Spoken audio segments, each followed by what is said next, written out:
ये बर्लिन का वो अंधेरा बंकर था जहां दुनिया का सबसे खतरनाक तानाशाह अपनी आखिरी सांसें गिन रहा था। मौत से सिर्फ 40 घंटे पहले उसने शादी की और फिर उसी रात अपने सबसे वफादार साथी अपने ही कुत्ते को साइनाइड देकर मार दिया, जैसे वो मौत का ट्रायल कर रहा हो। ऊपर शहर जल रहा था, दुश्मन दरवाजे तक पहुंच चुके थे और अंदर वो अपनी मौत का तरीका चुन रहा था। फिर आया वो आखिरी 24 घंटा जब उसने एक ऐसा फैसला लिया जिसने पूरी दुनिया को चौंका दिया। आखिर उस बंकर के अंदर उसकी मौत से पहले क्या क्या हुआ था, ये कहानी आपके रोंगटे खड़े कर देगी। तो दोस्तों पूरा वीडियो जरूर देखिए क्योंकि आगे का सच आपको हैरान कर देगा।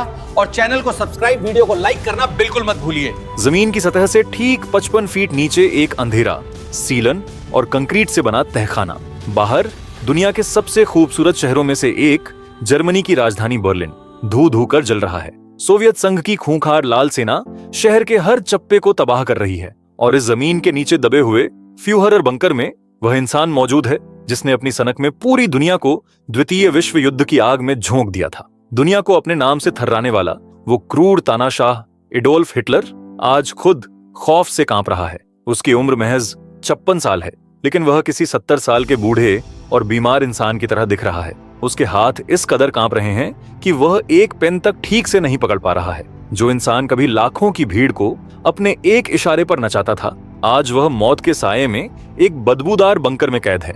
लेकिन इस कहानी का सबसे बड़ा और हैरान करने वाला ट्विस्ट यह नहीं है कि वह हार रहा था। सबसे बड़ा सच तो यह है कि अपनी तय मौत से ठीक 40 घंटे पहले जब मौत दरवाजे पर खड़ी थी, तब इस इंसान ने एक सीक्रेट शादी रचाई और फिर अपनी ही जान से प्यारी चीज, अपने सबसे वफादार जर्मन शेफर्ड कुत्ते ब्लॉन्डी को अपने ही हाथों से साइनाइड का जहर खिलाकर मार डाला। यह कोई मनगढ़ंत कहानी या हॉलीवुड फिल्म की स्क्रिप्ट नहीं है। यह इतिहास का वह खौफनाक और प्रामाणिक सच है जो 30 अप्रैल 1945 को बर्लिन के इस अंडरग्राउंड बंकर में घटा था। आज हम चलेंगे इतिहास की उन गहरी अंधेरी सुरंगों में।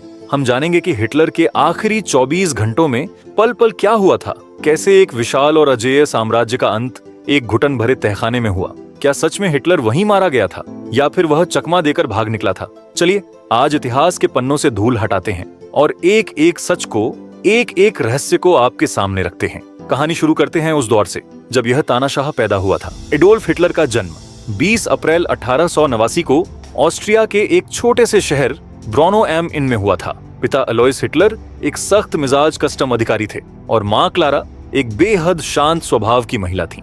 बचपन में हिटलर एक आम लड़का था जिसका सपना एक महान चित्रकार बनने का था, लेकिन वियना की एकेडमी ऑफ फाइन आर्ट्स ने उसे 2 बार रिजेक्ट कर दिया। यह रिजेक्शन, गरीबी और वियना की सड़कों पर बिताए गए संघर्ष के दिनों ने उसके अंदर एक गहरी कड़वाहट और यहूदियों के प्रति नफरत का बीज बो दिया।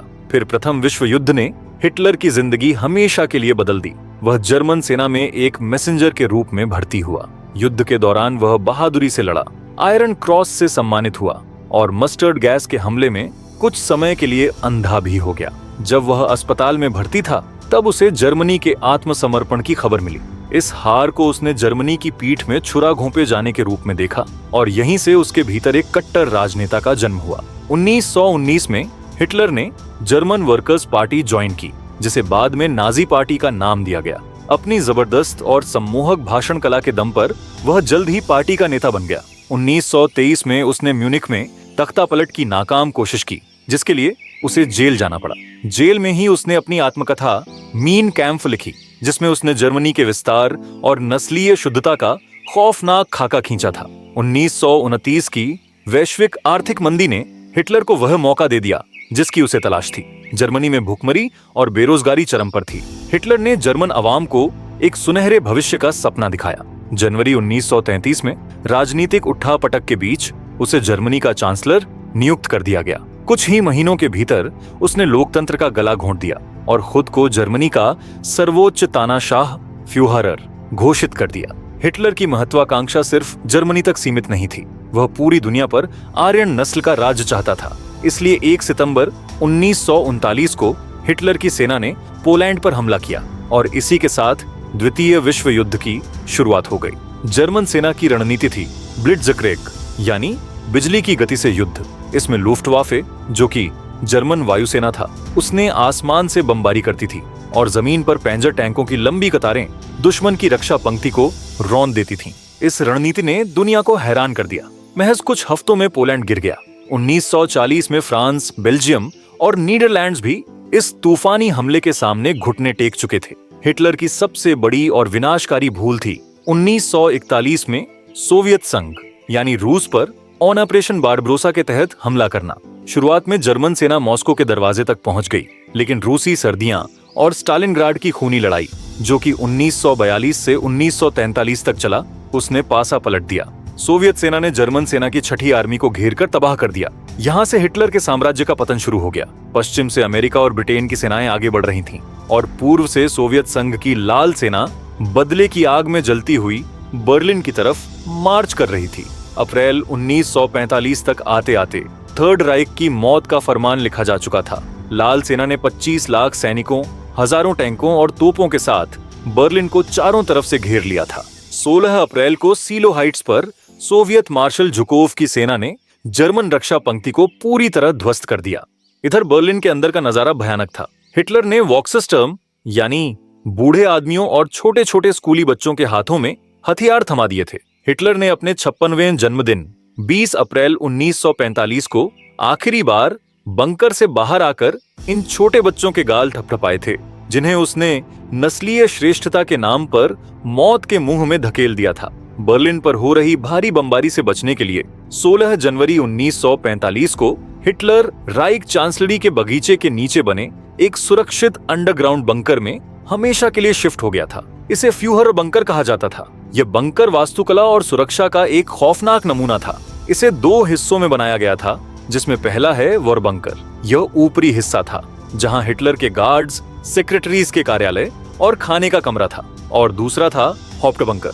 ये वॉर बंकर से भी 2.5 मीटर नीचे, जमीन की सतह से करीब 8.5 मीटर यानी 28 फीट नीचे स्थित था। निचले बंकर में 30 छोटे छोटे कमरे थे। यहाँ की कंक्रीट की दीवारें 10 से 12 फीट मोटी थीं। इसी में हिटलर का निजी बेडरूम, ईवा ब्राउन का कमरा, एक मेडिकल रूम और वह मैप रूम था, जहां बैठकर हिटलर उन सैन्य टुकड़ियों को आदेश देता था जो असल में अब वजूद में ही नहीं थीं। इस बंकर का माहौल किसी कब्र से कम नहीं था। यहाँ हवा को साफ करने के लिए हर वक्त पंखे चलते रहते थे, लेकिन फिर भी हवा में कंक्रीट की धूल, जनरेटर के डीजल की महक, पसीने की बदबू और एक अजीब सी सीलन तैरती रहती थी। बाहर गिर रहे रूसी तोपों के गोलों से बंकर की मोटी दीवारें भी हिल जाती थीं और छत से प्लास्टर झड़कर नीचे गिरता था। फ्यूहर बंकर में हिटलर सिर्फ युद्ध ही नहीं हार रहा था, बल्कि अपना शरीर और दिमाग भी हार चुका था। इतिहासकार और चश्मदीद बताते हैं कि वह शारीरिक रूप से पूरी तरह टूट चुका था। वह पार्किंसंस रोग से पीड़ित था, जिसके कारण उसका बायां हाथ और पैर बुरी तरह कांपते थे। उसका रंग पीला पड़ चुका था, कमर झुक गई थी और आवाज खुरदरी हो गई थी। हिटलर की इस हालत का जिम्मेदार उसका निजी डॉक्टर थियोडोर मोरेल भी था। मोरेल ने हिटलर को दवाओं का आदी बना दिया था। हिटलर को ऐसी दवाएं दी जाती थीं जिनके नाम सुनकर ही आप हैरान हो जाएंगे। वह कोकीन का इस्तेमाल उनकी आंखों और गले के दर्द के लिए आई ड्रॉप के रूप में किया जाता था। फिर मेथाम्फेटामाइन, इससे उसे ऊर्जा बढ़ाने और डिप्रेशन कम करने के लिए दी जाती थी, ताकि वह लंबे समय तक सक्रिय रह सके। फिर डॉक्टर कॉस्टर्स एंटी गैस पिल्स भी उन्हें दी जाती थीं, जिनमें स्ट्रिक्नाइन और बेलाडोना जैसे खतरनाक जहरीले तत्व शामिल थे। इनका उपयोग पेट दर्द के इलाज के लिए किया जाता था। इसके अलावा बैल के वीर्य से निकाला गया टेस्टोस्टेरोन भी उन्हें शारीरिक क्षमता और ऊर्जा बनाए रखने के लिए दिया जाता था।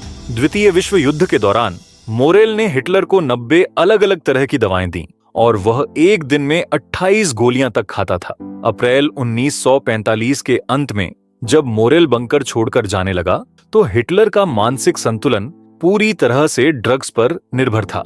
जैसे जैसे रूसी सेना चांसलरी से महज कुछ 100 मीटर की दूरी पर पहुंच रही थी, बंकर के अंदर की दुनिया आंसुओं, शराब और खौफ में डूबती जा रही थी। 28 अप्रैल की रात हिटलर के लिए एक बहुत बड़ा सदमा लेकर आई। उसे सूचना मिली कि उसके सबसे वफादार अधिकारियों में से एक एसएस प्रमुख हेनरिक हिमलर स्वीडन के जरिए पश्चिमी मित्र राष्ट्रों के सामने शांति और आत्मसमर्पण का प्रस्ताव रख रहा है। इससे पहले वायुसेना प्रमुख हरमन गोरिंग ने भी सत्ता अपने हाथ में लेने की कोशिश की थी।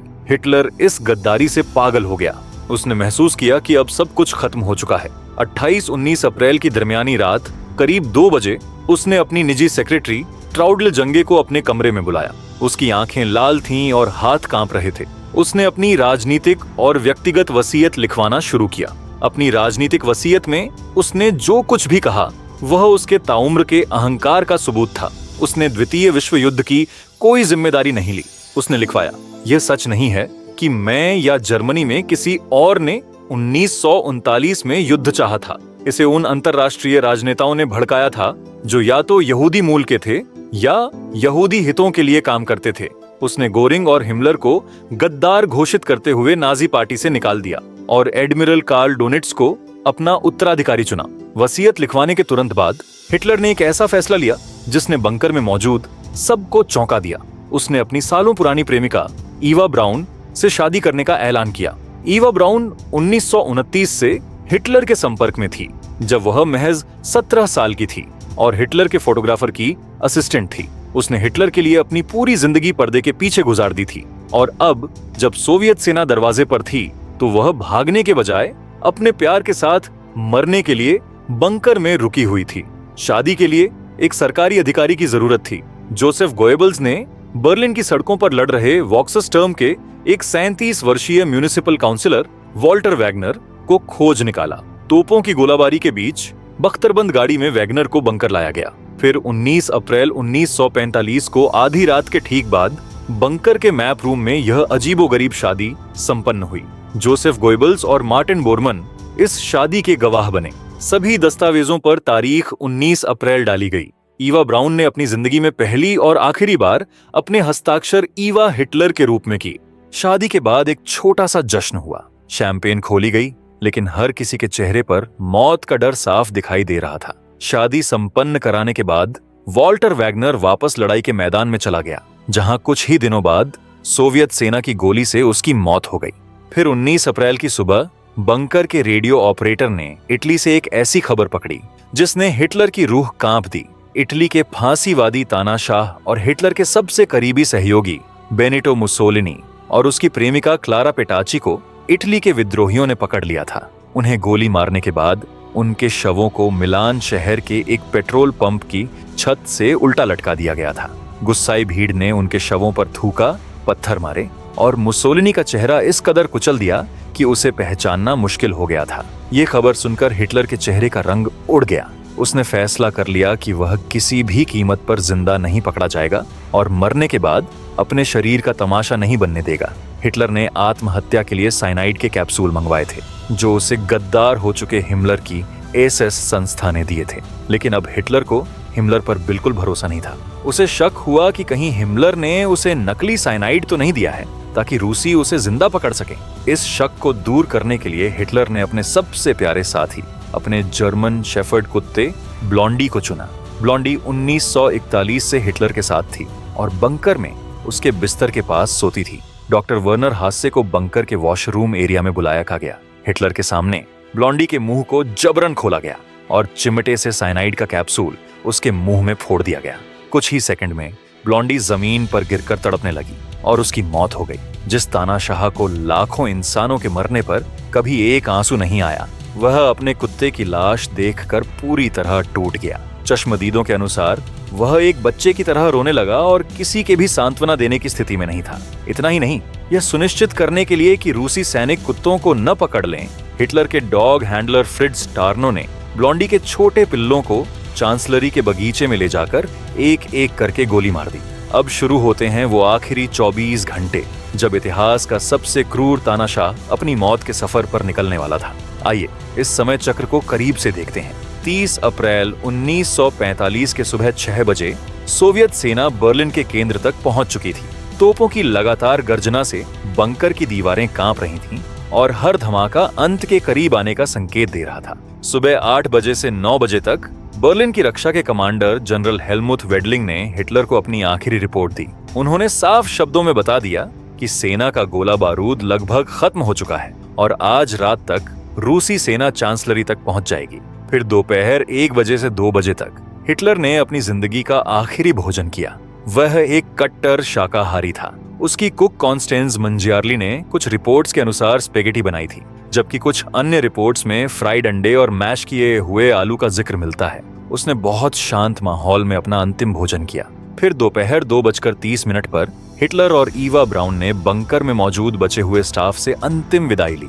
वे एक एक कमरे में गए और सभी से हाथ मिलाया। ईवा ब्राउन ने अपनी पसंदीदा फर कोट सेक्रेटरी ट्राउडल युंगे को देते हुए कहा, मुझे हमेशा अच्छे कपड़े पहनने वाली लड़कियां पसंद हैं। फिर दोपहर 3 बजे हिटलर ने अपने करीबी अधिकारियों मार्टिन बोरमान और एडजुटेंट ऑट्टो गुंचे को साफ आदेश दिया कि उसकी मौत के बाद उसके शरीर को तुरंत जला दिया जाए। इसके बाद वह और ईवा अपने प्राइवेट स्टडी रूम में चले गए और भारी लोहे का दरवाजा अंदर से बंद कर लिया। दरवाजे के बाहर का माहौल रोंगटे खड़े कर देने वाला था। हिटलर का वफादार स्टाफ, जिसमें जोसेफ गोएबल्स, मार्टिन बोरमान, ऑट्टो गुंचे, हाइंज लिंगे और टेलीफोन ऑपरेटर रोखुस मिश शामिल थे, वे सांस रोके इंतजार कर रहे थे। समय मानो ठहर सा गया था।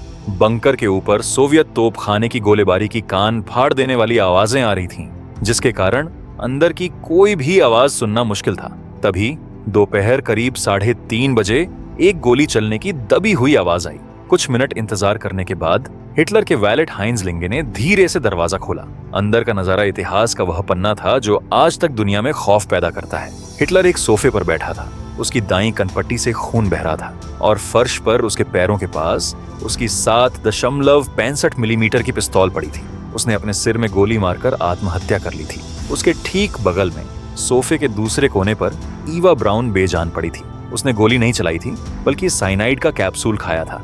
उसके शरीर से जले हुए कड़वे बादाम जैसी तेज गंध आ रही थी, जो साइनाइड पॉइजनिंग की सबसे साफ निशानी होती है। जिस जोड़े ने महज 40 घंटे पहले एक दूसरे का साथ निभाने की कस्में खाई थीं, वो अब एक खौफनाक खामोशी के साथ मौत की नींद सो चुका था। हिटलर का आखिरी आदेश स्पष्ट था, दुश्मन मेरे शरीर का तमाशा न बना सके। उसके आदेश का पालन करने के लिए बंकर के गार्ड्स ने हिटलर के खून से सने शव को एक भूरे रंग के कंबल में लपेटा। ईवा ब्राउन का शव बिना ढके उठाया गया। ड्राइवर ने बताया कि उसने नीले रंग की गर्मियों वाली सिल्क की ड्रेस और कॉर्क हील वाले जूते पहन रखे थे। एसएस गार्ड्स दोनों शवों को उठाकर सीढ़ियों के रास्ते बंकर से बाहर राइक चांसलरी के उजड़े हुए बगीचे में ले गए। शवों को एक रूसी बम से बने शेल क्रेटर में रखा गया। उनके ऊपर लगभग 200 लीटर पेट्रोल उड़ेला गया। हिटलर के एडजुटेंट ने एक पेट्रोल से भीगे कपड़े में आग लगाकर उसे गड्ढे में फेंक दिया। शवों से आग की भयंकर लपटें उठने लगीं। ऊपर आसमान से तोप के गोले बरस रहे थे और नीचे बंकर के दरवाजे पर खड़े जोसेफ गोएबेल्स, मार्टिन बोरमान, हाइंज लिंगे और अन्य वफादारों ने जलते हुए हिटलर को अपना आखिरी नाजी सैल्यूट दिया। 1000 सालों तक राज करने का ख्वाब देखने वाले थर्ड राइक का क्रूर भगवान कुछ ही घंटों में राख में तब्दील हो रहा था। फिर हिटलर की मौत के बाद बंकर का माहौल और भी डरावना हो गया। नाजी प्रोपेगेंडा मंत्री जोसेफ गोएबेल्स और उसकी पत्नी मैग्डा गोएबेल्स ने फैसला किया कि हिटलर के बिना दुनिया में जीने का कोई मतलब नहीं है। लेकिन आत्महत्या करने से पहले उन्होंने जो किया वह मानवीय क्रूरता की सारी हदें पार कर गया। मैग्डा ने अपने पहले पति के बेटे हेराल्ड क्वांट, जो उस समय युद्धबंदी शिविर में था, उसको एक विदाई पत्र लिखा, जिसमें उसने अपने खौफनाक इरादे जताते हुए कहा कि राष्ट्रीय समाजवाद के बिना दुनिया में बच्चों के बड़े होने और जीने का कोई मतलब नहीं है। 1 मई की शाम को मैग्डा ने अपने 6 मासूम बच्चों हेल्गा, हिल्डेगार्ड, हेलमुट, हेडविग, होल्डाइन और हेडरून को सफेद नाइट गाउन पहनाकर बिस्तर पर सुलाया। बच्चों को बताया गया कि उन्हें एक वैक्सीन दी जा रही है, क्योंकि वे जल्द ही यहाँ से निकलने वाले हैं। एसएस डेंटिस्ट डॉक्टर हेलमुट कुंज या हिटलर के डॉक्टर लुडविग स्टम्फेगर ने एक एक करके सभी बच्चों को मॉर्फिन का इंजेक्शन दिया ताकि वे बेहोश हो जाएं। जब वे मासूम बच्चे गहरी नींद में चले गए तो उनके मुंह में साइनाइड के कैप्सूल डालकर जोर से कुचल दिए गए। पोस्टमार्टम रिपोर्ट्स के अनुसार सबसे बड़ी बेटी हेल्गा के चेहरे और गले पर खरोंच के गहरे निशान मिले थे, जो इस बात का खौफनाक सबूत था कि आखिरी पलों में उसे होश आ गया था और उसने अपनी ही मां के हाथों मौत से तड़पते हुए संघर्ष किया था। अपने ही बच्चों का बेरहमी से कत्ल करने के बाद जोसेफ और मैग्डा गोएबेल्स बंकर से बाहर चांसलरी के बगीचे में गए। वहां उन्होंने साइनाइड खाया और खुद को गोली मार ली। उनके शवों को भी पेट्रोल डालकर आंशिक रूप से जला दिया गया। फिर 2 मई 1945 की सुबह बर्लिन के कमांडर जनरल वेडलिंग ने आधिकारिक तौर पर सोवियत सेना के सामने आत्मसमर्पण कर दिया। जब सोवियत काउंटर इंटेलिजेंस और खुफिया एजेंसी की एक टुकड़ी बंकर में घुसी तो उन्होंने राख और मलबे के बीच खुदाई शुरू की। 4-5 मई के आसपास उन्हें चांसलरी के बगीचे में एक बम के गड्ढे में 2 बुरी तरह जले हुए शव मिले। शव इतने जल चुके थे कि उन्हें इंसान के रूप में पहचानना लगभग नामुमकिन था। वे बस कीचड़ में सने हुए काले भयानक टुकड़े लग रहे थे। यहीं से शुरू होता है हिटलर की मौत का सबसे बड़ा फॉरेंसिक जांच अभियान। 8 मई को लेफ्टिनेंट कर्नल फॉस्ट शकारवस्की के नेतृत्व में सोवियत मेडिकल कमीशन ने इन शवों का मुआयना किया। उन्होंने शव नंबर 12 हिटलर और शव नंबर 13 ईवा ब्राउन के जबड़े और दांतों का हिस्सा निकालकर एक लाल रंग के बक्से में रख दिया। यह बक्सा एलेना रेजेव्स्काया नाम की एक यहूदी सोवियत दुभाषिया को सौंप दिया गया। उसे अपने अधिकारियों से सख्त हिदायत मिली थी कि वह अपनी जान देकर भी 24 घंटे इस बक्से की हिफाजत करे। रूसी खुफिया एजेंट तुरंत हिटलर के निजी डेंटिस्ट ह्यूगो ब्लाश्के को ढूंढने निकले, लेकिन वह बर्लिन से भाग चुका था। इसके बाद उन्होंने ब्लाश्के की असिस्टेंट कैथे ह्यूसरमैन और डेंटल मैकेनिक फ्रिट्ज एक्टरमैन को गिरफ्तार कर लिया। 9 मई 1945 को जब इन दोनों को वो जले हुए जबड़े और अजीबोगरीब डिजाइन वाले सोने के डेंटल ब्रिज दिखाए गए तो वे हैरान रह गए। हिटलर के दांत बहुत खराब थे और उसके मुंह से हमेशा बदबू आती थी। लड़ाई से पहले डॉक्टर ब्लाश्के ने उसके दांतों को स्थिर करने के लिए एक बहुत ही खास और आसानी से पहचाना जाने वाला ठोस धातु का ब्रिज बनाया था। ह्यूसरमैन और एक्टामैन ने उस काम को तुरंत पहचान लिया और बिना किसी शक के पुष्टि कर दी कि ये दांत एडोल्फ हिटलर और ईवा ब्राउन के ही हैं। 10 मई को सोवियत सेना ने मॉस्को को एक गुप्त रिपोर्ट भेजकर हिटलर की मौत की पुष्टि कर दी। तो दोस्तों, उम्मीद है आपको हिटलर के अंतिम पल सुनकर बहुत चीज सीखने को मिला होगा। देखो, एडोल्फ हिटलर एक ऐसा इंसान था जो एक साधारण, गरीब और रिजेक्टेड आर्टिस्ट से उठकर दुनिया के सबसे ताकतवर देश का क्रूर तानाशाह बना, जिसने अपनी नस्लवादी सनक, अहंकार और नफरत की आग में 6 करोड़ से ज्यादा निर्दोष लोगों को मौत के घाट उतार दिया। उसकी जिंदगी जितनी आक्रामक, घमंड और शोर से भरी थी, उसकी मौत उतनी ही कायरतापूर्ण, एकांत और खौफनाक थी। जिस इंसान ने विशाल महलों और पूरे यूरोप पर राज करने का ख्वाब देखा था, उसका अंत जमीन के नीचे एक सीलन भरी कंक्रीट की काल कोठरी में छुपकर हुआ। आज अगर आप बर्लिन जाते हैं तो उस खौफनाक फ्यूहर बंकर की जगह पर आपको कोई स्मारक नहीं मिलेगा। वहां सिर्फ आम इमारतों के बीच एक सामान्य सी कार पार्किंग है, जहां एक छोटा सा सूचना बोर्ड लगा है। दुनिया ने और खुद जर्मनी के लोगों ने जानबूझकर उस जगह के नाम और निशान को मिटा दिया ताकि नफरत का कोई तीर्थ स्थल न बन सके। पर इतिहास कभी मिटता नहीं है। वह हमेशा पलटकर सबक सिखाता है कि जब कोई इंसान खुद को भगवान समझने की भूल करता है तो उसका अंत एक अंधेरी सुरंग में खुद के ही हाथ से चलाई गई गोली से होता है।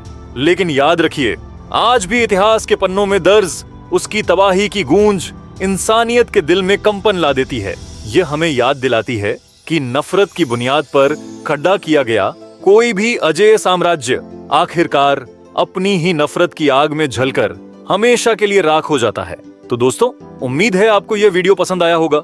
अगर आपको ऐसे ही फॉरेन हिस्ट्री में इंटरेस्ट है तो आप स्क्रीन पर दिख रहा फ्रेंच रेवोल्यूशन का वीडियो भी देख सकते हैं। वह भी ऐसे ही 2 क्रूर राजा रानी की कहानी है। स्क्रीन पर क्लिक करके जरूर देखें। बाकी आप अपने और अपने परिवार का ख्याल रखें। जय हिंद।